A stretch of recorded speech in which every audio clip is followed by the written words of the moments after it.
The importance of OCLT is that it helps to mitigate gentrification and displacement. And we had an owner of our property who wanted to sell to the tenants, and it wasn't for OCLT, she would have had sell to a developer, and we wouldn't be there now. Since I've been with OCLT, we've we have expanded our partnership in so many different areas. It started off to help us um, acquire the house and keep the house, but now it's expanded into more of being an advocate for the community. I'm a nonprofit. I'm helping to house single families and single women, but also being in this little community with OCLT, who is about the people, has broadened my eyes to something like, okay, I want to advocate. This is worth investing in. These topics that we talk about. For me personally, OakCLT is a developer of affordable housing, but maybe even more importantly is that it stabilizes the cost of housing for residents. Mm-hmm. And the market goes up and it goes down, and not having to necessarily worry about that impacting your cost of living and the choices you have to make on where you live is really impactful. Yeah, I would agree with that. I mean, I live at Liberate 23. We are an apartment building of eight residential units and 4 commercial units.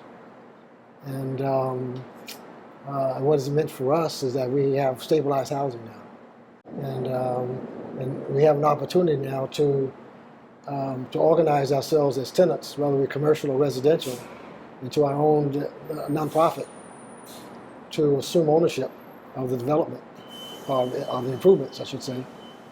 And yeah, OCLT will take title to the land.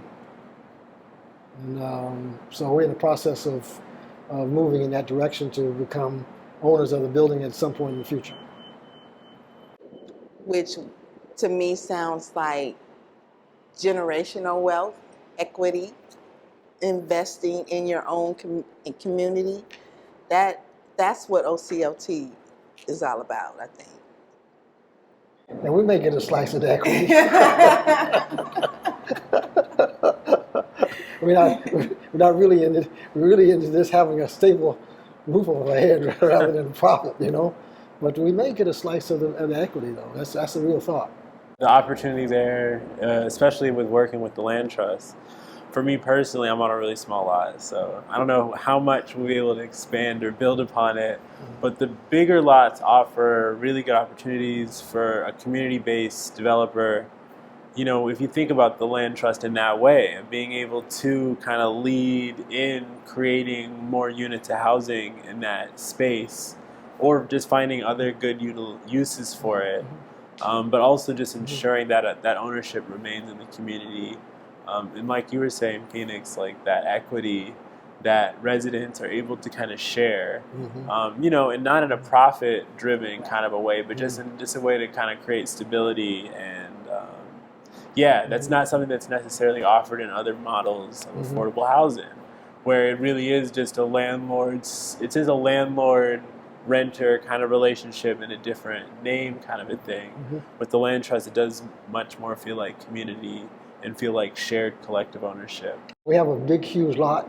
Right now, one tenant uses it for raise some chickens, and I get some of the eggs and there's another tenant, another tenant who uses it for gardening, and then there's another tenant who uses it for bike storage. Yeah. And so at some point in time, we all have to come together, decide how we're going to use this huge lot so that everybody has access to it. Right, and I think if we look around Oakland, there's so much land that could be preserved and used for just these type of projects. And it will be, I keep going back to equity. If we just look at that as investing back in the community, Oakland would be probably in a better place. Taking down those, barriers of this usable space that just like is a blight on the community. A lot of the time, boarded up buildings, empty lots covered in weeds and trash and stuff. Taking those fences down, clearing the space, and just making them something that's, beneficial. Home starts within you. And looking at what's surrounding us, Oakland, the Bay Area, a lot of that, I see a lot of brokenness. So So stability is not there. It's more of a survival thing right now. And we need to be mindful that outside of home, we need the resources to help keep us sustainable. I think, it kind of creates the foundation for a whole, like you're saying, like a sustainable life. And it's not just housing, but like when you don't have that kind of stress or that instability hanging over you, you're able to focus on it. You can have hobbies and interests. You can explore, ways to kind of improve yourself, do different kinds of work, like all kinds of different things that you can try to do. But when you don't have that foundation of somewhere stable to live, or when your housing is constantly like having to change or whatever, it can kind of just throw everything else up into chaos. Even though I don't live in the house, but as a nonprofit worrying about keeping the house, keeping up with the rent, not knowing, just uncomfortable, feeling that uncomfortableness. But now I feel more stable as a nonprofit with that particular house because I know it's not going anywhere. I don't have to worry about rent being increasing. And so my mind is a lot more at ease than it was before that process with OCLT. And even more so because now I have, and we have as a partnership, want to do more on the land. And we have that opportunity to. So that's a good thing in ownership and being a part of cooperative ownership, I think. Yeah. Now, I support what you both are saying, and I have the added benefit of living where I work. And all I do is go downstairs. and I work. We have a bike shop. I work for Cycle Change, and we have 4 different programs. And one of the programs is a community bike shop, and it's located right in our building, and it provides affordable service for people who need transportation using a bicycle. And it's easy for me to get to work. But to be able to, as you were saying, Tracy, to be able to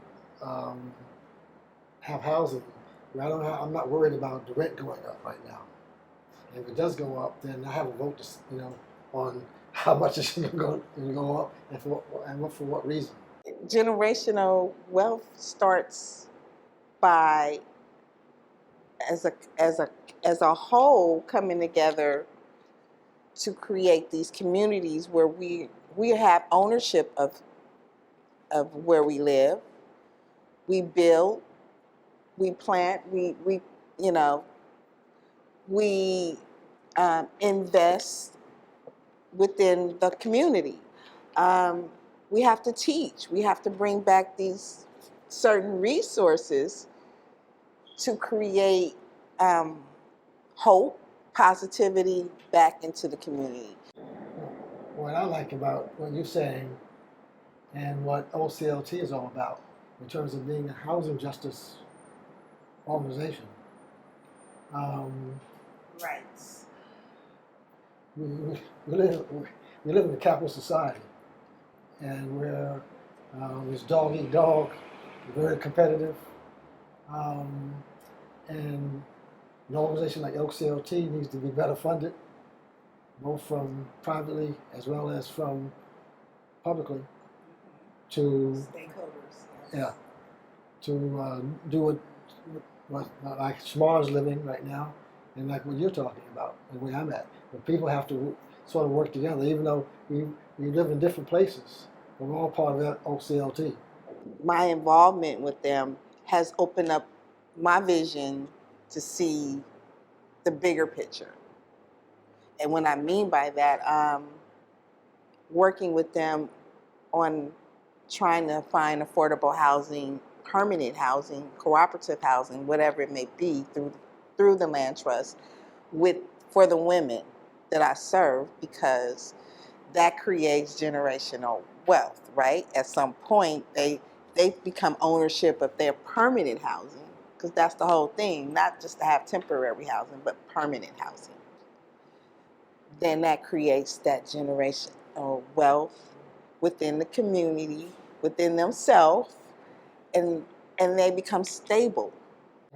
I mean, it's directly connected too, because like you're saying, the opposite of what you're talking about is for most people, it's a situation where you're working for somebody else. So your labor is making somebody else money. You're getting a little bit of it, Yeah. but then that money, that little bit that you get, goes right to somebody else, Right. to your landlord, Mm-hmm. and they're making the money, and they're getting to keep the property that you live in. And it's just like this straight right through, and it's like you don't get anything. You're just grasping at straws. Where you can be in a situation where you're building something for yourself, and you're building a business that sustains you, sustains your family, actually contributes to the community, and it just supports a stable, healthy lifestyle where you have a roof over your head, you got things that you enjoy, you got peace of mind. You know what I'm saying? And Oakland is very diversified.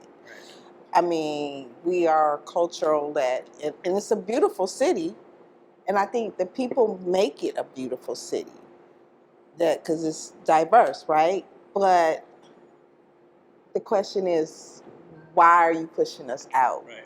The difference between some of these neighborhoods and those neighborhoods, like we've always had a mix. You know what I'm saying? You got old people and young people, and you got people that make a decent amount of money, people that make no money at all, and are on a fixed income, and like have to have supportive housing, and that's okay. And like you know what I'm saying? It's okay to just have like a middle of the road kind of a job, kind of a thing, and like we can all live together and like be happy and healthy and survive. But like the model is, if you look at like other neighborhoods where it's exclusive and it's like everybody's the same and everybody you have to make this much to even drive through here. You're gonna get pulled over, kind of a thing. Right. And like that's a whole different model, and that's never been inclusive, and like that's not where any of us want to live or ever could maybe live or would want to live. You know what I'm saying? And like there's no need to take what we have and turn it into At that. all. You know.